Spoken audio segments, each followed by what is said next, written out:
There was this guy in high school named Clyde. Pretty much everyone kept their distance from him except for his two friends, who were equally gross. In my junior year, I had the misfortune of being assigned to a seat right next to him in one of my classes. I immediately planned to ask the teacher to move my seat at the end of class period on the first day, but before I could even get a chance, Clyde was already starting to annoy me. He kept asking all these questions about where I got my bag and my shoes and my top, if my hair color was natural or dyed, and all of this was coming from a person whose ass I could smell from 3 feet away. I made it through the first class period and I stayed after to talk to the teacher, but she totally stonewalled me. She was one of those teachers that never really made expectations for anyone or anything. I had been warned about her by some seniors before. I thought she would let it slide instead of making a girl sit next to the foulest creep in the school for the whole year, but no. It only took a couple of days for Clyde to develop a crush on me. To make matters worse, I was still walking to and home from school. Clyde found out about this and he took the opportunity to follow me home one day, or as he put it, escort me home to make sure I was safe, as if I hadn't been able to take care of myself for the last 2 years. My house was a 15-minute walk from the school. It was usually a perfect amount of time and went through a good area, a time to relax between responsibilities and clear my head. Clyde took this and made it feel like eternal hell. We were out in the open, so everybody in the school was able to see us. Most people knew about what was going on, but some people actually thought I wanted to hang out with him. When I knew I had to sit next to him permanently, I tried to be as nice as I could, which wasn't very nice, but even that had been too much. It was too late to be mean, because I tried that too, and it didn't work. He found a way to gush about everything I said and did. He kept comparing us and arguing that we were very similar somehow. He was obsessed with the idea that we could get together and be like Bonnie and Clyde, but my name isn't even close to Bonnie. The worst part of him walking with me was the fact that he knew where I lived. It's not a surprise that he tried to invite himself in, but I drew a hard line there and almost spit in his face. The only reason I didn't is because he probably would have really enjoyed that. I tried talking to my counselor about this to see if I could change classes, but he was also unhelpful. He would say things like, "Clyde hasn't done anything wrong," which was pretty much useless for me. At the beginning of September, we had a 3-day weekend for Labor Day. I reveled in having an extra day away from Clyde, but I was fully aware that he was responsible for the fact that I hadn't been able to reconnect with any of my friends from school, which meant I had no plans for the weekend. I was so depressed that all I wanted to do was lay in bed anyway. I only had one thing going on, which was a baby shower on Saturday for a relative I barely knew. The night before, I had terrible sleep. I kept getting rushes of anxiety for seemingly no reason, and every time I started to fall asleep, I fell straight into a nightmare about Clyde. At one point, I woke up and I even thought I saw his face in the window. I had a mini heart attack, but when I blinked, he was gone. Just to be sure, I got up and I looked outside, but there was no sign of him in the backyard. I closed my blinds and I even put down the blackout curtains I never use. I couldn't sleep at all after that. I really couldn't decide if what I saw was real or just a visual disturbance. Sometimes when I'm just waking up, I see a crystal clear vision of a giant spider descending toward me on a thread, but when I blink, it goes away before my body even wakes up enough to move. In the morning, I asked my parents to make extra sure that we locked up the house before we left for the baby shower. I told them about the situation with Clyde and how he had been following me around. Thankfully, at least they had a concern for me. My dad assured me that he would lock the house, and my mother went the extra mile of reminding me that she was a good shot with a taser. And then she gave me the little bottle of pepper spray from her keychain. It made me feel a little bit better, but I was still out of it the whole day. My relatives kept asking me if I was okay, and all I could say was yes. We didn't get home until about 8 o'clock that night. I had a snack in the kitchen, and while I was there, I made sure that the back door was still locked. Afterward, I went straight to my room and I watched YouTube videos on my laptop until I passed out. Sometime later, I woke up, but I couldn't move. I couldn't breathe either. I was gripped with sleep paralysis. The closest thing I have had to a sleep paralysis demon is the dangling spider I mentioned earlier, but there was no sign of a spider. I kept trying to force myself to take a breath, but it was like I had forgotten how to do it. I tried to relax instead, and I looked around my room, but I got creeped out because it was darker than usual due to the curtains. Of course, I could clearly see Clyde's face peeking over the edge of my bed. My heart nearly jumped out of my chest, but I still couldn't move. I kept staring at his face, waiting for it to go away, praying for it to be a hallucination. But when I blinked, he didn't go away. He moved. Clyde slowly stood up and hovered over me. "Let's have a sleepover," he whispered as he approached my mouth with a strip of duct tape. At the last second, I broke free from the grip of sleep paralysis and screamed as I grabbed the pillow next to me and stuffed it into his face. He blindly stuck the piece of tape over my mouth, but while he couldn't see what was going on, I quickly reached underneath the pillow I was sleeping on and grabbed the pepper spray my mother gave me and undid the safety like she explained. Then I pointed it right at his face at the exact moment he ripped the pillow away. I fired the spray and it nailed him as well as it possibly could, but some of it backfired onto me. We were both incapacitated, but luckily it only took another 15 seconds for my parents to come running into my room, at which point they conducted a citizen's arrest until the police arrived. The cops did a sweep of the house and found damage to the outside of the lock on the back door, which indicated Clyde had picked the lock. It truly doesn't surprise me at all that lockpicking is something he is good at. Clyde went to a juvenile detention center for a couple of weeks, and then, through an annoying bureaucratic process, I managed to get him expelled from school.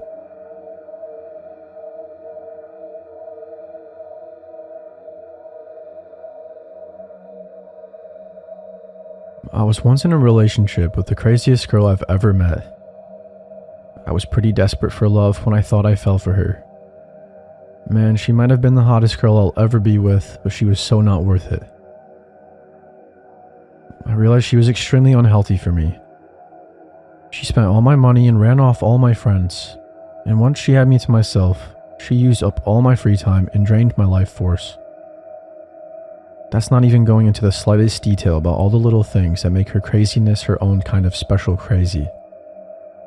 I finally couldn't do it anymore, and I broke it off as humanly as I possibly could. I did it in person in a private setting, in my car right in front of her apartment. She cried and screamed and slapped me in my face, threw some things around, and made a huge mess in my car. But no matter what she said, I told her there was no chance I would take her back. She stormed off, with the last thing she said to me before she slammed the car door being that I would regret ever doing her wrong. In reality, I actually regret ever fooling myself into thinking it was a good idea to get into bed with her in the first place. Once I drove off, I felt a wave of relief, like I had been freed from the spell of an evil witch. Spent the rest of the day doing all the things I never got to do when she was around. Then I hit up my friends and went to the bar with them for the first time in a month. I told them about how it went down, and they warned me about something, just like they warned me about the dangers of crazy girls when I first got with her. "This is not over," they said. "You might be done with her, but she's not done with you." They could not have been more correct. That very night, when my buddies and I left the bar, I went to my car and noticed something in the trough, between the hood and the windshield. I took a closer look, and I pulled out a crooked and rusted 6-inch steel nail. I keep my car very clean, so I was pretty sure it hadn't been there in the morning. I don't know anything about witchcraft or magic, and I don't believe any of it, but my ex-girlfriend was a proudly self-proclaimed witch, so I had a suspicion it had something to do with her. I asked one of my friends to ask his girlfriend about it, and she confirmed what I thought, explaining that my ex probably used it in some kind of spell to hex me, and then left it with me to make sure it did the harm it was supposed to. What a bunch of BS, I thought, but I was still concerned about what else the woman might do. After I found out it was definitely from my ex, I chucked it into the trash. Unfortunately, this was only just the beginning. Over the course of the next week, I went through an ordeal, much of which is probably familiar to many. One morning, I woke up and saw a bunch of key marks on my car. Apparently, they were runes. The next day, 3 of the tires were slashed. 24 hours after that, there was a bunch of broken glass and rusty nails on my doorstep, surrounded by a dark stain on the concrete. My friend's girlfriend said it was probably a vial of war water, but I don't know what that means, and I didn't really care. At a certain point, I even started to see her out of the corner of my eye. Just glimpses, though. When I actually turned to look at her, she would be gone, around the corner or behind something, and too far away for me to do anything about it. I was just as annoyed as I was scared. I didn't know what she was capable of, but her intentions were clearly not good. 6 days after we broke up, there was a psychotic note on my door, impaled with, you guessed it, a long rusty nail. It basically said that if I don't want to suffer the greatest agonies imaginable in this life, and then suffer even greater in the afterlife, I have to immediately go to her apartment and grovel at her feet, beg and plead for forgiveness, and swear that I'll become completely subservient to her. Real crazy stuff. I didn't do anything, obviously. I had work the next day. I was done letting my life revolve around that immature idiot. I just got my car back from the shop after getting new tires, and since she already targeted my car before, I figured she would do something else to it. I was right, but that wasn't all. When I walked back to my car at the end of my shift, my heart sank. I could see it from 100 feet away. Another damn crooked, rusty 6-inch nail. But this time, she drove it through my windshield, causing the whole thing to crack into a million pieces. Thankfully, the laminated layer held it all together, but it was totally impossible to see through it. I pulled out my phone and sat down in my car to call another tow truck, but the second I closed the door, I smelled it. My ex's perfume. It was strong, too. A chill ran down my spine at that exact moment. I instinctively knew she was right behind me. I looked in my rearview mirror, and I saw her crawling out from the floorboard of the back seat. A look of pure evil on her face. Smiling, she wrapped her arms around my seat in a weird kind of hug from behind. And then I realized she was holding one of those rusty 6-inch nails in her hands. The point was directed at my heart, and from the shine at the tip, it had clearly been sharpened. She was ready to plunge into my heart. I laughed. "You're not strong enough to stab that through my sternum with that," I said. "Shut up," she screamed. "I'm strong enough to stab it through your windshield, wasn't I? What if I jam it through one of your ribs? Or why don't I just shove it down your throat? Huh? How about that, smartass?" She brought the point of the nail to my jugular, though in the moment I did not care in the slightest. I was suddenly overcome with anger. My patience was gone. All I saw was red. I grabbed my keys and turned on my car. "What are you doing?" shouted my ex. "Don't go anywhere or I'll stick you with this." She stuck the nail into my flesh and drew blood, but I barely felt it. I switched into first gear and I floored it. The nail cut the side of my neck as my ex flew backwards into the seat. She started screaming bloody murder and trying to regain her footing so she could come get at me, but I was already in second gear, racing through the lanes of the parking lot, struggling to see where I was going through the broken windshield. Once she was climbing over the center console, I slammed on the brakes. Suddenly, I noticed the crazy amount of pain that was in my neck. But she finally got what she deserved and flew straight into the windshield. The lamination still didn't give out and caught her like a net, keeping her inside. I pulled the parking brake, stepped out, then dragged the squealing maniac out of my car and threw her onto the asphalt. I sat back down in my car and locked the doors, then called the police. While they were on their way, my ex banged on the door and tried to force her way into my car. "Look what you did to me," she wailed, pointing at her face. There was a deep gash on the right side of her face, all the way from above her right eyebrow to the corner of her lip. When the police came, they arrested me and took her to the hospital. She pressed charges and we almost went to court. But at the last second, the case was dismissed thanks to my lawyers, who brought to the attention of the judge all the stalking she had been doing. In the end, my actions were ruled as self-defense. Things still aren't over for me, unfortunately. She's found a new way of ruining my life. I'm being sued in civil court now, but I think in the end, my countersuit will win out. It just goes to show that you should avoid making impulsive decisions. Don't date crazy people, and I guess even if you have a sharp object being held against your throat, you should try to defend yourself as gently as possible.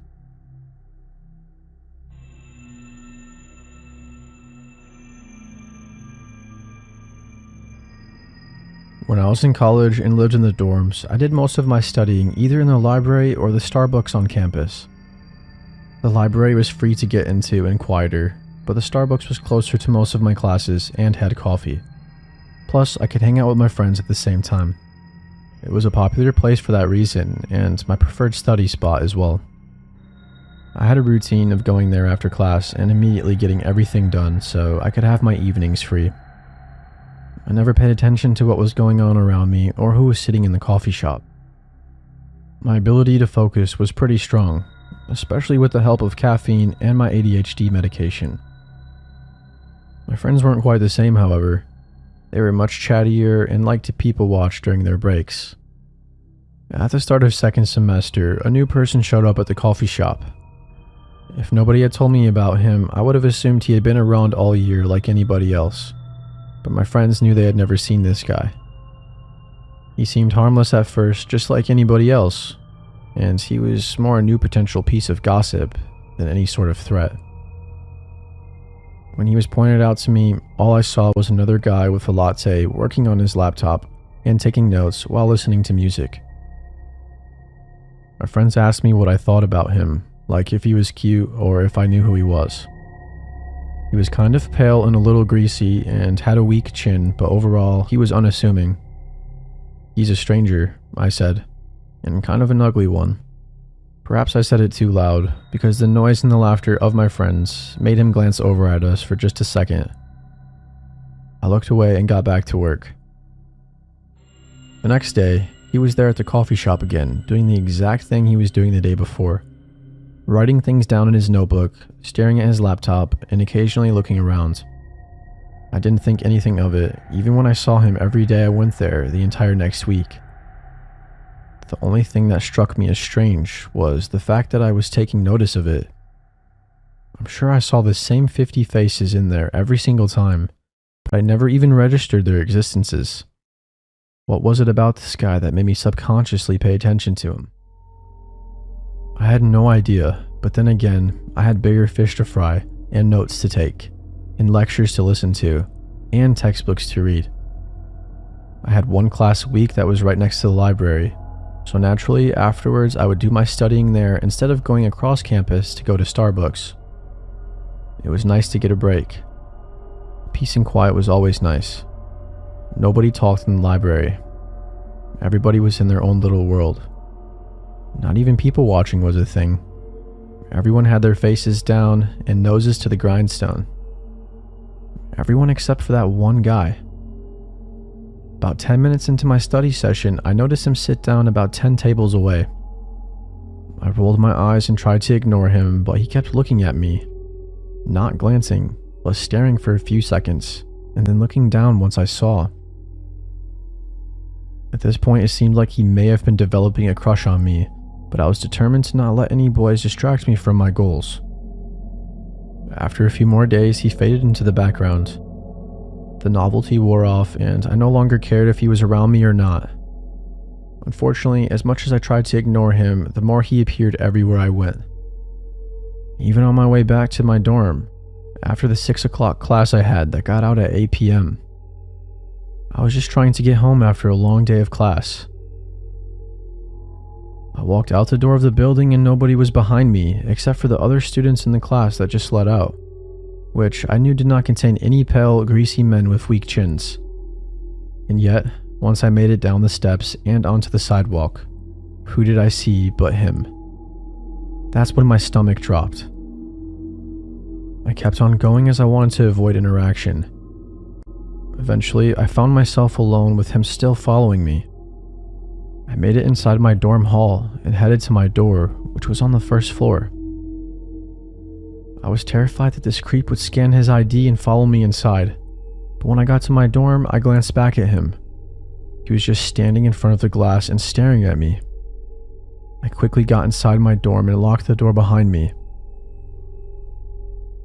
Unfortunately, my roommate wasn't there to calm my nerves. Claustrophobia started to set in for me, so I turned on some music and tried to study before bed, but I couldn't focus. It took me 3 hours to finish what should have only taken me 1. Finally, at 11 o'clock, I was finally finished. I fell asleep absolutely exhausted. I didn't even stir when my roommate came home. I had some strange nightmares, however, but I don't remember them much. All I know is I woke up in a cold sweat, but when I got up out of bed, I realized something so disturbing it changed the way I live many aspects of my life. There was a piece of paper stuck to my stomach by my sweat. When I stood up, it fell to the floor. I picked it up and read it. There were only 6 words written on it. "You are a victim, an ugly one." My heart sank to the floor. My roommate asked me what was wrong, and I begged her to tell me if she locked the door when she came home from the party she went to last night, but she just shrugged. When we checked, we found that she had left it unlocked when she stumbled in.